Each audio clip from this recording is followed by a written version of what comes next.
I'm Margaret Caldwell, 78 years old, a woman, and my own daughter and son-in-law tried to turn me into their personal unpaid servant.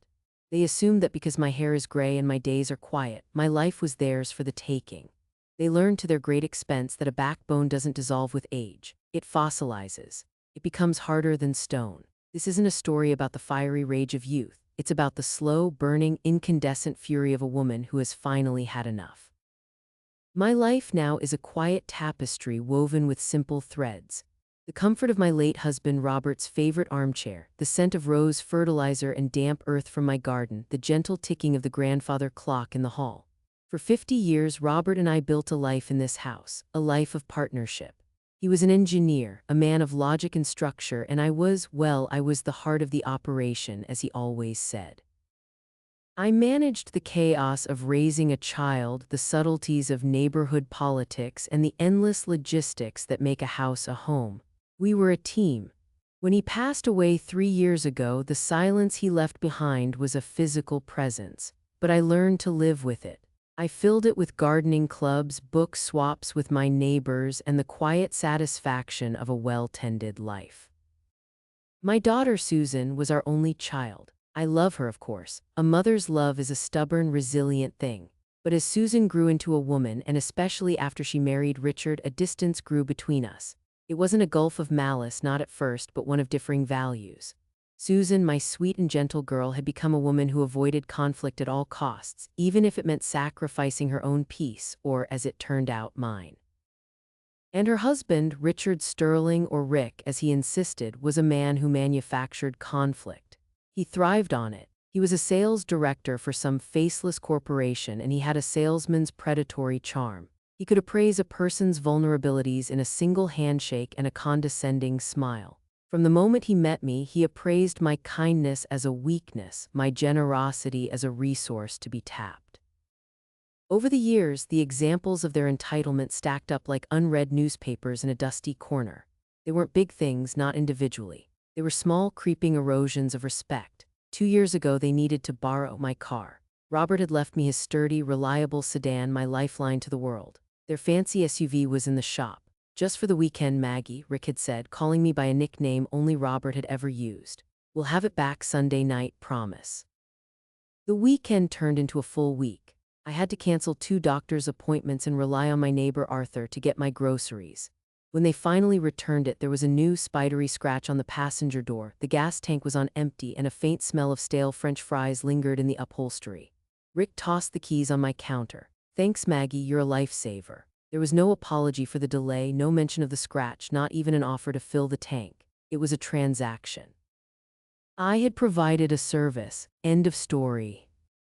Then there were the holidays. They loved to host Thanksgiving and Christmas at their large, ostentatious house. It's for the kids, Susan would say, so they can have the space. A noble sentiment, but the reality was that I would arrive 2 days early, my car filled with roasting pans, my secret recipe stuffing ingredients, and a list of chores. While Susan flitted around with decorations, and Rick supervised from the sofa with a glass of scotch, I would be the one brining the turkey, peeling a mountain of potatoes, and baking 3 different kinds of pies.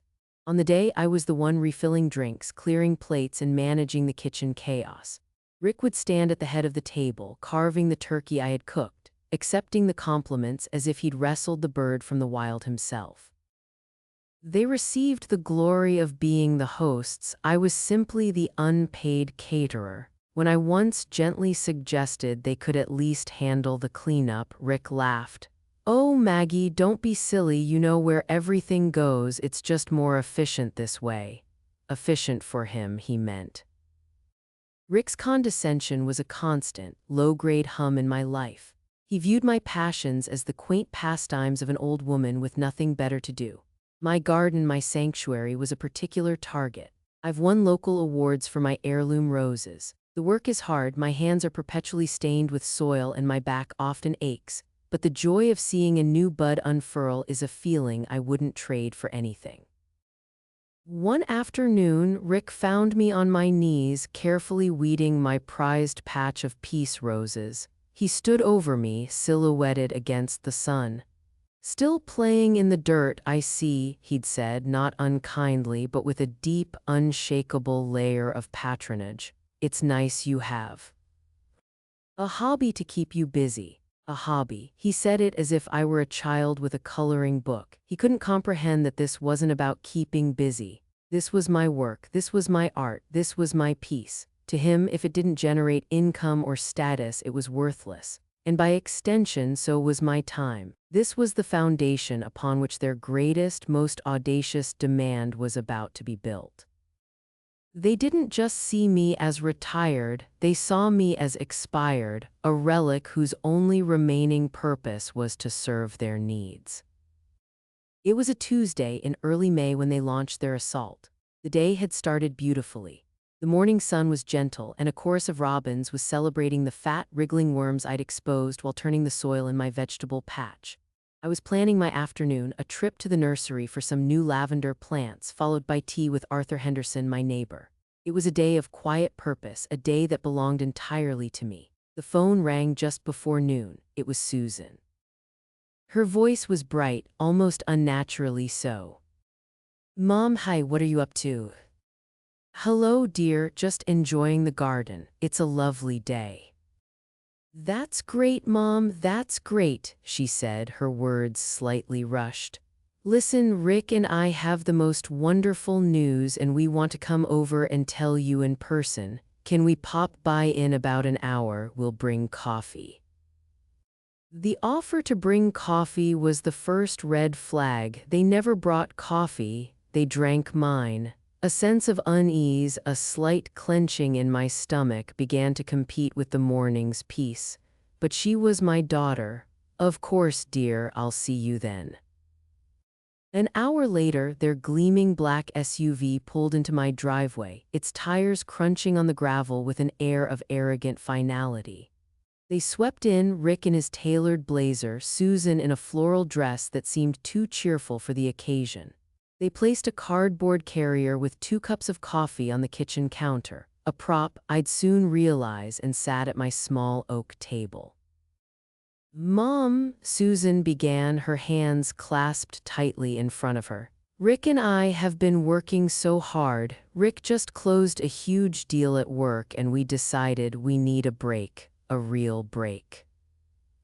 Rick leaned forward, his elbows on my table, his smile wide and practiced. "We've booked a cruise, Maggie, a week in the Caribbean, all-inclusive, 5-star luxury. It leaves next Monday." He said it with the air of a man announcing he'd just solved world hunger. I smiled, a genuine, simple smile. "Oh, how wonderful for you both. You deserve a vacation." "We think so too," Rick said, his smile tightening just a fraction. "And that's where you come in. You're going to be our official headquarters for the grandkids while we're gone." The sentence hung in the air, thick and suffocating. He hadn't said, "We were hoping you could help." He hadn't asked. He had stated a fact as if reading from a schedule. "You are going to be our headquarters." My smile faltered. I looked at Susan, who was now intently studying the rim of her coffee cup, avoiding my gaze. That was her role, to be the silent, complicit partner in her husband's decrees. "A week," I said, my voice quiet. "You mean have the children here for a whole week, all 3 of them?" My grandchildren, ages 9, 7, and 4, were lovely, energetic children, but caring for them was a marathon, not a sprint. A whole week was an Olympian feat. "Yep, the whole crew," Rick said, clapping his hands together softly. "It'll be fun, like a big sleepover with Grandma." I felt a cold wave wash over me. I thought of my plans.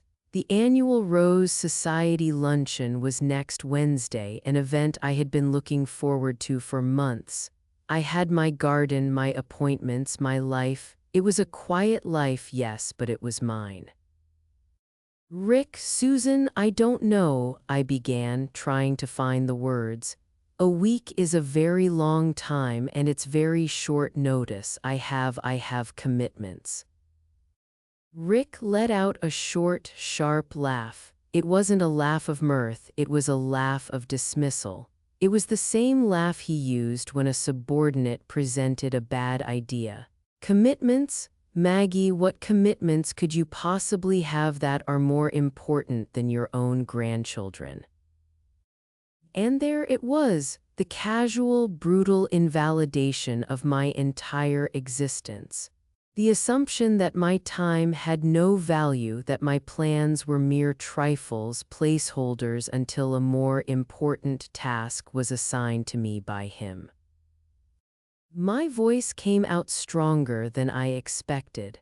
My commitments are important to me, Richard. My garden club is not just a hobby, my friends are not just a way to pass the time, and my peace and quiet is not a resource for you to draw from whenever you please.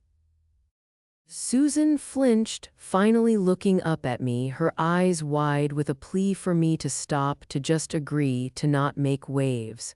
But Rick's smile was gone now, replaced by a mask of irritated patience. Look, he said, his tone shifting from patronizing to commanding. The cruise is booked, it's non-refunda. Blee, the kids can't come, we need someone to watch them and you're the obvious choice. What else do you have to do? He threw that last line out like a trump card, the ultimate shutdown of any protest I might have. What else do you have to do? It was a question and a judgment all in one. It implied my life was an empty vessel waiting to be filled with his needs. In that moment, something inside me, something that had been dormant for a very long time, began to stir. It was the memory of Robert's voice, the memory of a partnership, of mutual respect. It was the dawning, terrifying realization that these people, my own family, saw me not as a person, but as a utility. I stood up from the table, my legs feeling surprisingly steady. I am not a free-of-charge, on-demand nanny service, Rick. I am your mother-in-law, and your assumption that my life is empty is frankly insulting. Oh, for God's sake, Rick scoffed, rolling his eyes. Don't be so dramatic, Maggie, it's just a week. Then you should have no problem finding a professional to cover just a week, I countered, my heart pounding in my chest. He stood up then, his height and presence intended to intimidate. We're not paying for a nanny when we have a perfectly capable grandmother right here. The kids will be here Monday morning at 9, have their rooms ready. It was an order, a direct command. He turned and walked to the door, Susan scrambling to follow him like a chastened assistant. At the doorway, she turned back, her face a mess of guilt and apology. Mom, please, she whispered, just, please don't make this difficult. Then they were gone, leaving the 2 untouched coffees on my table like a taunt. I stood there in the sudden silence of my kitchen, the grandfather clock in the hall ticking off the seconds. The beautiful day had been poisoned. They hadn't just asked for a favor, they had tried to conscript me, and in the face of my refusal, they hadn't negotiated. They had dictated terms. My home was now, in their minds, an occupied territory. After the black SUV disappeared down the street, an unnatural silence descended upon the house. It wasn't the peaceful quiet I cherished. It was a heavy, suffocating silence filled with the echo of Rick's words. What else do you have to do? The question circled in my head like a vulture. I walked over to the kitchen table and stared at the 2 coffee cups they had left.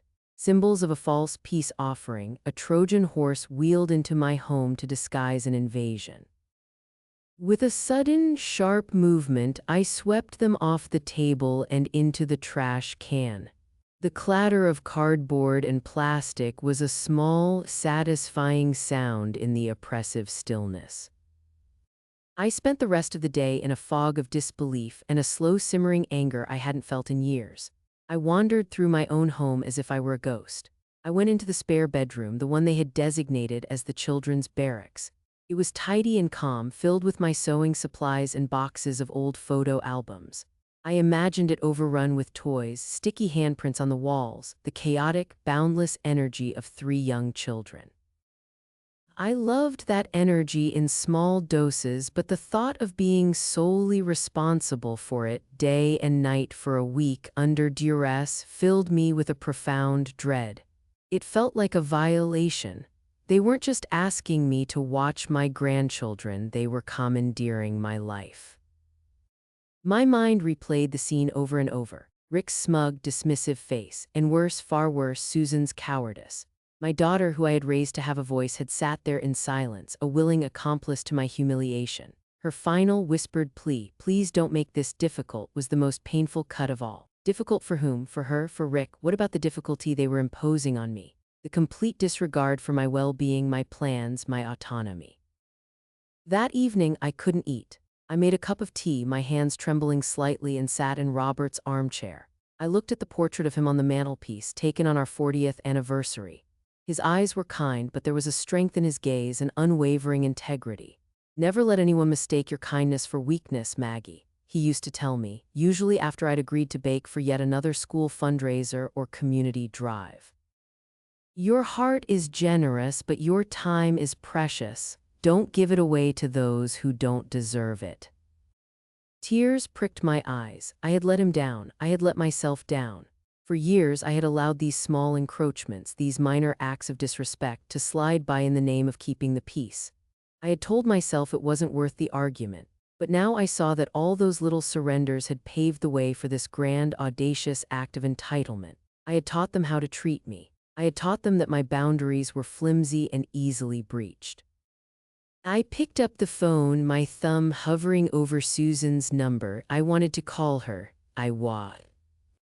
Intended to scream, to cry, to demand she explain how she could sit there and let her husband speak to me that way. I wanted to ask her if she remembered the nights I had stayed up with her when she was sick, the school projects I had helped her with, the unwavering support I had given her through every stage of her life. Did none of that earn me a shred of respect in her eyes? I pressed the call button. It rang once, twice, 3 times, then it went to voicemail. "Hi, you've reached Susan, leave a message." Of course, she was screening my call. She knew I would be upset and she didn't want to deal with it. She was leaving me to stew in the silence, hoping I would simply capitulate as I always had before. I hung up without leaving a message. The rejection was a cold, hard knot in my stomach. I was utterly alone in this. The next day passed in a similar haze. I tried to work in the garden, but my heart wasn't in it. The soil felt heavy, the sun felt harsh. Every blooming flower seemed to mock me, a vibrant display of life in a world that had suddenly turned gray. Rick's words had tainted everything. My quiet, purposeful life now felt, through his eyes, empty and meaningless. Was he right? Was this all I was good for now? A backup plan? An unpaid utility? Doubt is a weed. It takes root in the smallest cracks of your confidence and grows with astonishing speed, choking everything else out. By Wednesday evening, I was exhausted. The anger had receded, leaving behind a barren landscape of hurt and resignation. I found myself thinking maybe it would just be easier to give in, to endure the week, to swallow my pride, and to go back to the familiar, if unsatisfying, status quo. The alternative, a real confrontation, a family schism, was terrifying. I could lose my daughter, I could lose my grandchildren. Perhaps the price of my dignity was simply too high. I went to bed that night with a heavy heart, feeling defeated, old, and utterly powerless. The silence in the house was no longer just quiet, it was the sound of my own surrender. On Thursday morning, I woke up with a crick in my neck and a sense of dread that had settled deep in my bones. I had resolved to give in. I would call Susan, tell her it was all a misunderstanding and that I would be happy to watch the children. The thought left a bitter taste in my mouth, the taste of defeat. As I was shuffling to the kitchen to make the call of surrender, I glanced out the window and saw Arthur Henderson tending to his own immaculate lawn. Arthur was 80 years old, sharp as a tack, and had been my neighbor for over 40 years. He was a retired family lawyer, a widower like me, and he and Robert had been the best of friends. They'd spent countless evenings solving the world's problems over a game of chess on our shared patio. Arthur was a man of principle and precision. He didn't abide fools, and he certainly didn't abide bullies. Seeing him, so steady and purposeful, sparked something in me. It was the last, dying ember of my resolve. Before I could talk myself out of it, I walked out my back door and over to the low hedge that separated our properties. "Arthur," I called out. My voice was raspy. He looked up from his work, his brow furrowed with concern as he saw my face. "Margaret, you look like you've seen a ghost. Are you all right?" And just like that, the dam broke. Standing there in my housecoat with the morning dew on the grass, I told him everything. The words tumbled out: the ambush, the non-refundable cruise, Rick's condescending remarks, Susan's silence, and the final, crushing ultimatum. I told him about my plan to capitulate, how I felt trapped and powerless. He listened without interruption, his expression slowly changing from concern to a quiet, controlled fury. He switched off his lawnmower, the sudden silence emphasizing the gravity of my story. When I was finished, my voice thick with unshed tears, he didn't offer platitudes. He didn't say, "I'm sure they didn't mean it." He looked at me with the clear, analytical gaze of the lawyer he used to be. "They are not just being selfish, Margaret," he said, his voice firm. "This is a calculated act of exploitation. They are leveraging your love for your family to get what they want with a complete and utter disregard for you as a human being."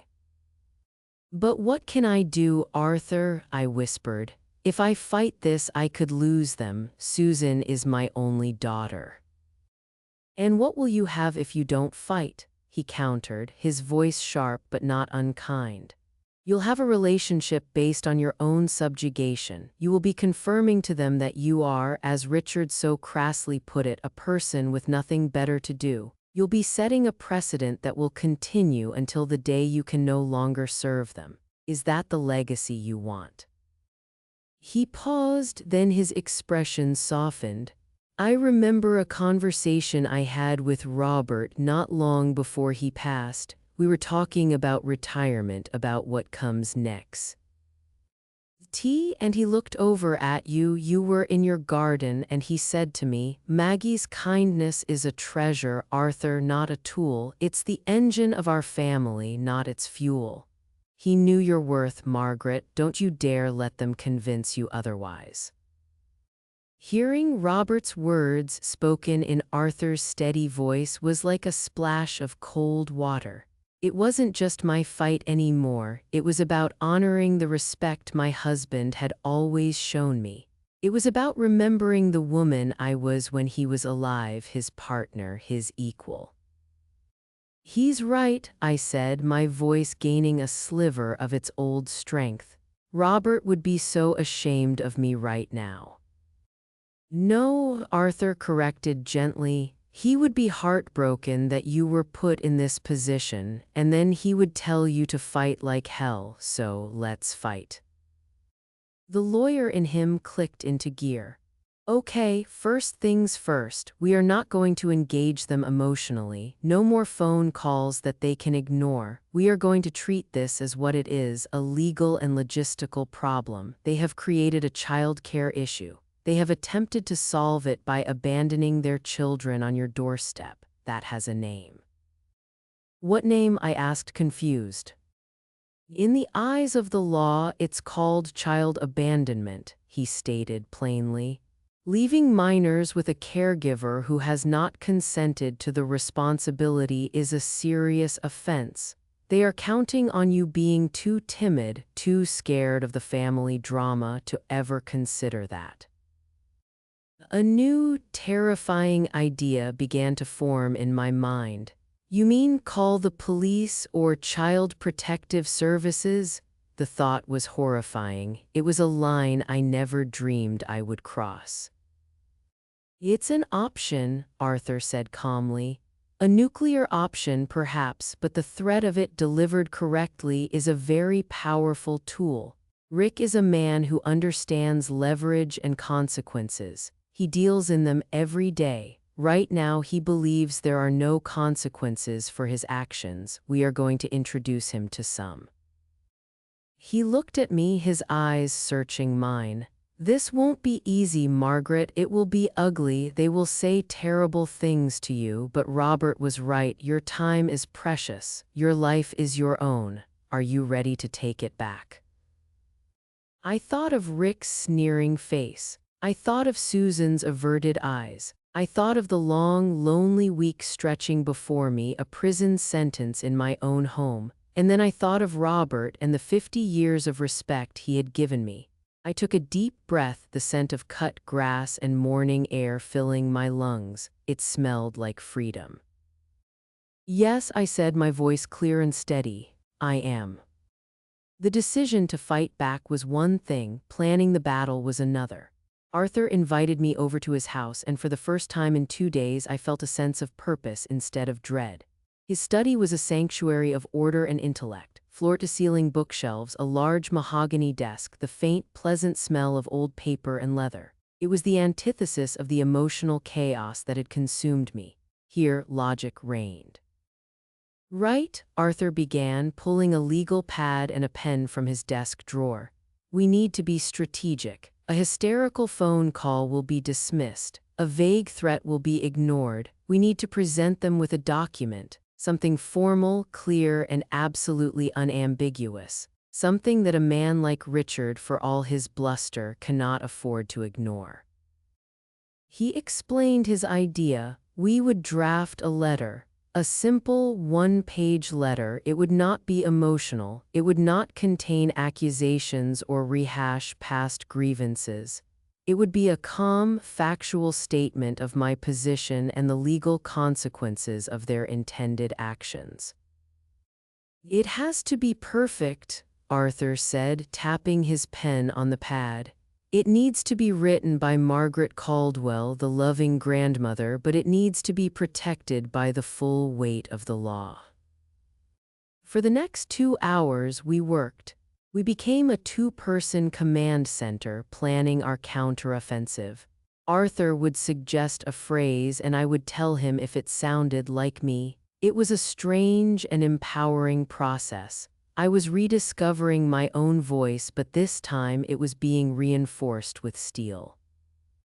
Arthur wrote down the first line, to Susan and Richard Sterling. Okay, Margaret, how do we begin? I don't want to sound angry, I said. I want to sound resolute.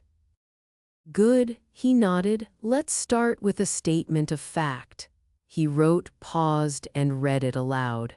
This letter is to formally clarify my position regarding the care of your 3 grandchildren's names from next Monday onwards. It was so cold, so formal, but that was the point. This wasn't a family squabble anymore, it was a formal dispute. The next part was the most difficult. It was the part that laid down the law. Arthur chose his words with the precision of a surgeon. While I love my grandchildren dearly, he recited as he wrote, I must state unequivocally that I have not consented and do not consent to act as their primary caregiver. For the duration of your planned vacation, my home is not available for this purpose. I felt a tremor of fear. It was so final, so confrontational, but Arthur pressed on. Now the consequences, he said, his eyes glinting. This is the core of our strategy. He scribbled for a moment, his pen flying across the page. Therefore, should you choose to leave the children on my property unattended or in the care of a person who has not formally agreed to the responsibility, I will be left with no other option but to immediately contact the appropriate authorities and report an act of child abandonment. He underlined the last 2 words, child abandonment. The phrase felt like a bomb. To use it in connection with my own daughter was a horror. My stomach churned. Arthur, I can't, I whispered. That's monstrous. Is it? He asked gently. What would you call leaving 3 children with a 78-year-old woman who has explicitly told you she cannot and will not care for them? They are creating the situation, Margaret. We are simply giving it its correct legal name. Richard understands contracts. He understands liability. This is language he will understand. He was right. Rick didn't operate in the world of feelings and obligations that I did. He operated in a world of profit, loss, and liability. We had to speak his language. We refined the letter, adding a final, crucial sentence. I trust this will not be necessary and that you will make responsible alternative arrangements for the care of your children. It was the perfect ending. It placed the responsibility, the entire weight of the decision, squarely back on their shoulders. It wasn't my threat, it was their choice. When the text was finalized, Arthur typed it up on his computer using a clean, simple font.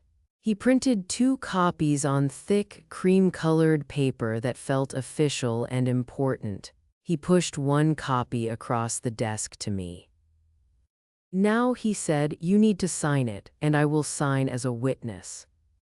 I picked up the pen. It felt impossibly heavy. My hand was trembling. This signature felt more significant than the one on my marriage certificate, more final than the one on the deed to my house. It was a declaration of independence. I thought of Robert. I thought of years of being the accommodating one, the peacemaker. I thought of the future, a future where I was either a respected elder or a live-in doormat. I took a shaky breath and signed my name at the bottom, Margaret Caldwell. My signature was a little wobbly, but it was there. It was done. Arthur took the second copy and signed his name neatly below mine, adding the notation, witnessed by Arthur Henderson, J.D. Rett. The retired Juris Doctor credential was a masterstroke. It added a layer of legal gravity that Rick couldn't possibly dismiss as the ramblings of a meddling old neighbor. I held the letter in my hands. It was just a single sheet of paper, but it felt like a shield. It was my voice amplified, my boundary codified. The fear was still there, a cold knot in my stomach, but it was now mingled with a new feeling, a fierce, unfamiliar surge of power. I was no longer the victim of their ambush. I was a soldier, armed and ready for the final confrontation. What now? I asked, my voice barely a whisper. Now, Arthur said, a grim but satisfied smile on his face. We wait for them to walk into our trap. The weekend was the longest of my life. The letter sat on my mantelpiece, sealed in a plain white envelope.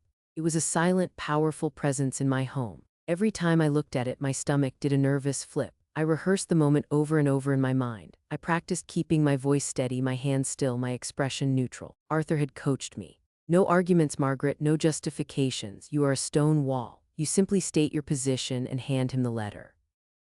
Let the paper do the talking.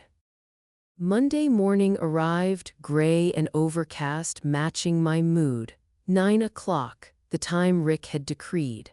I sat in my living room, the envelope on the end table beside me, my heart hammering against my ribs like a trapped bird. I felt like a character in a movie waiting for the final, dramatic scene to begin. At 9:15, the black SUV pulled into the driveway. The tardiness was another small assertion of power, a message that their schedule was the only one that mattered. I watched from the window as the doors opened. Rick emerged from the driver's side, already looking impatient. Susan got out and began unbuckling the children, who were buzzing with a mixture of excitement and confusion. They were being dropped off for a week with Grandma, an adventure in their eyes. They had no idea they were the pawns in their parents' war of attrition. Then, the final, most insulting act. Rick opened the trunk and began unloading suitcases. Not small overnight bags for the children, but 2 large hardshell suitcases, clearly for their cruise they were planning to leave for. The airport directly from my house. The sheer audacity of it sent a hot flash of anger through me, burning away the last of my fear. I stood up, smoothed down my cardigan, and picked up the envelope. I walked to the front door and opened it just as Rick was hefting a large Paw Patrol-themed suitcase up the walkway. Susan was close behind, holding the hand of my youngest grandchild. Morning, Maggie, Rick said, not breaking stride. We're running a bit behind schedule. The flight boards at 11. Just show us where to dump their stuff. He tried to brush past me into the hall.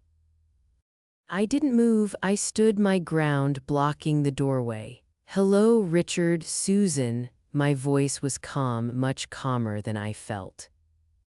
Rick stopped, a flicker of annoyance crossing his face. Maggie, we don't have time for a chat. Move aside. No, I said simply. The word, so small, had a stunning effect. He stared at me as if I'd just started speaking in a foreign language. What did you say? I said no, I repeated, my voice gaining strength. Before you take one more step into my home, you need to read this.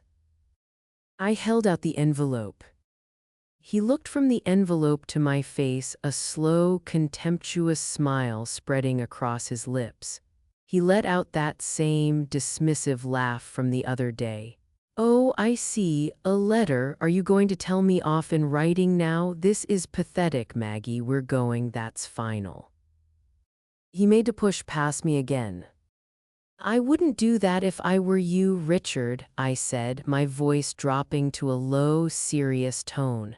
Read the letter. Susan, who had been hovering nervously, whispered, Rick, just read it. Let's just see what it says.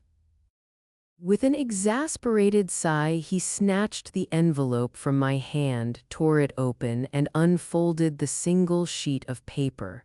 My heart was pounding so hard I could hear it in my ears. The children were starting to get restless on the lawn, oblivious. I watched his face. It was a fascinating, terrifying spectacle. His eyes scanned the first few lines, his expression one of bored irritation. Then his eyes hit the words, do not consent. His eyebrows furrowed. He read on. I saw the exact moment he reached the phrase child abandonment. The color drained from his face. His smug smirk vanished, replaced by a slack-jawed shock. His eyes darted to the bottom of the page, to my signature, and then to the line below it, witnessed by Arthur Henderson, J.D. Rhett. He looked up from the letter, his eyes wide with disbelief and a dawning, sputtering rage. You can't be serious, he stammered. You're threatening to call CPS on us, on your own family. I am not threatening anything, I said, my voice as steady as a rock. I am informing you of the choice you are making. If you leave your children here against my will, that is the action I will be forced to take to ensure their safety. The choice is yours. This is insane, he hissed, his voice low and furious so the children wouldn't hear. This is blackmail. Susan had come forward and read the letter over his shoulder. She looked at me, her face pale, tears welling in her eyes. Mom, how could you? This is Arthur's idea, isn't it? That meddling old fool. Arthur was a good friend to your father, I said coolly. And he is a good friend to me. He simply helped me put my own thoughts into words you might understand. I'll sue him, I'll sue you, Rick blustered, crumpling the letter in his fist. On what grounds? I asked, channeling Arthur's calm logic. For refusing to provide you with free labor, for refusing to allow you to abandon your children in my home, I don't think that case will get very far. The fight went out of him, replaced by a desperate, sputtering panic. He looked at his watch. Our flight, we're going to miss our flight. This is going to cost us thousands of dollars. Yes, I said. I imagine it will. That is the cost of assuming you can treat people like tools to be used and discarded. You made a non-refundable booking without securing childcare. That was your gamble, Richard, not my problem. He stood there, impotent, the crumpled letter in his hand, the cruise tickets in his pocket suddenly worthless. Susan was openly weeping now, trying to herd the confused children back toward the car. The battle was over. There was no grand explosion, just the quiet, devastating implosion of their arrogance. Rick gave me one last look, his eyes filled with a hatred that chilled me to the bone. "You will regret this, Margaret," he spat. "No, Richard," I replied, my voice soft but unwavering. "I started regretting things 5 years ago when I didn't stand up to you the first time you disrespected me in my own home. Today is the day my regret ends." I stepped back and slowly, deliberately closed my front door, leaving them and their luggage standing on my walkway. I leaned against the door, my body trembling with the adrenaline of the confrontation. I had done it. I had faced the bully and won. Through the peephole, I watched the final scene of their retreat. It was a miserable, frantic affair.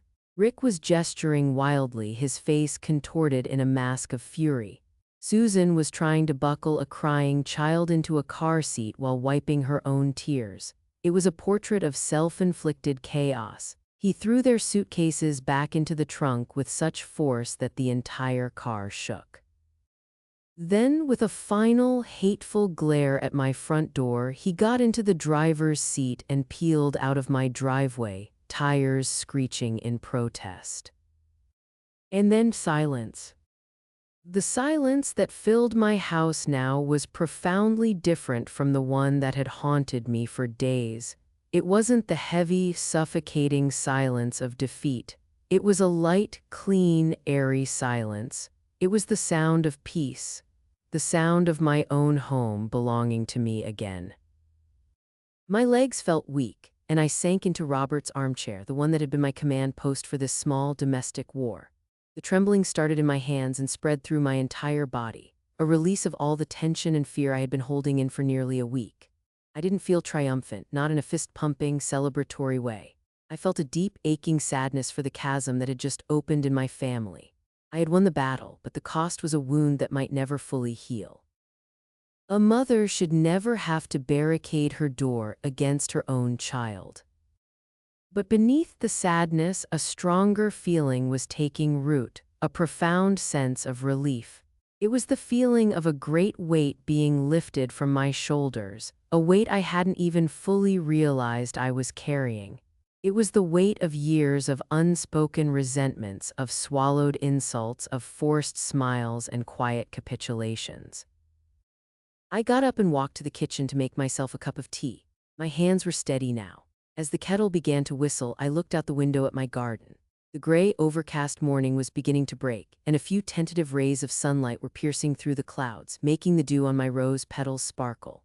The world outside looked the same, but my perception of it had been fundamentally altered. It was my world again. My garden, my home, my time, they were all mine, reclaimed and redefined. Later that afternoon, Arthur came over. He didn't ask what happened, he could see it in my face. I simply nodded, and he gave my shoulder a gentle, understanding squeeze. We sat on the patio, the one where he and Robert had played so many games of chess, and we drank tea. We didn't talk much about the morning's events. We talked about our gardens, about a new book he was reading, about the old days. We talked about everything and nothing. His presence was a quiet affirmation that I had done the right thing.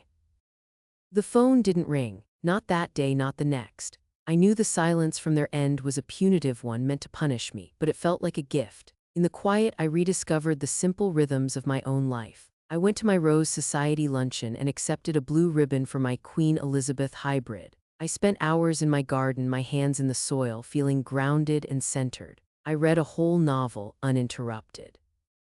Each small act of autonomy was a quiet victory, a reinforcement of the boundary I had fought so hard to build. I knew the road ahead would be difficult. The relationship with Susan and Rick was broken, perhaps irreparably. The thought of my grandchildren caught in the middle was a persistent ache in my heart. But I also knew with a certainty that settled deep in my soul that a relationship built on exploitation is not a relationship at all. It is a form of tyranny. True love, real family, cannot exist without respect. That was the lesson I had been forced to learn, and the one I had been forced to teach. I had not lost a daughter, I had lost an illusion. What would grow in its place, I did not know, but it would have to be something rooted in honesty, or it would be nothing at all. And for the first time in a very long time, I was at peace with that. My quiet life was no longer a sign of emptiness, it was a fortress of my own making. For so long, I believed that keeping the peace meant keeping quiet. I thought the price of family harmony was my own voice. I learned that true peace isn't the absence of conflict, but the presence of respect. Setting a boundary can feel like an act of war, but sometimes it is the most profound act of self-love. You have to be willing to lose what you have to gain what you deserve. In your life, no matter how quiet or simple it may seem to others, is a precious, non-refundable thing. It belongs to you.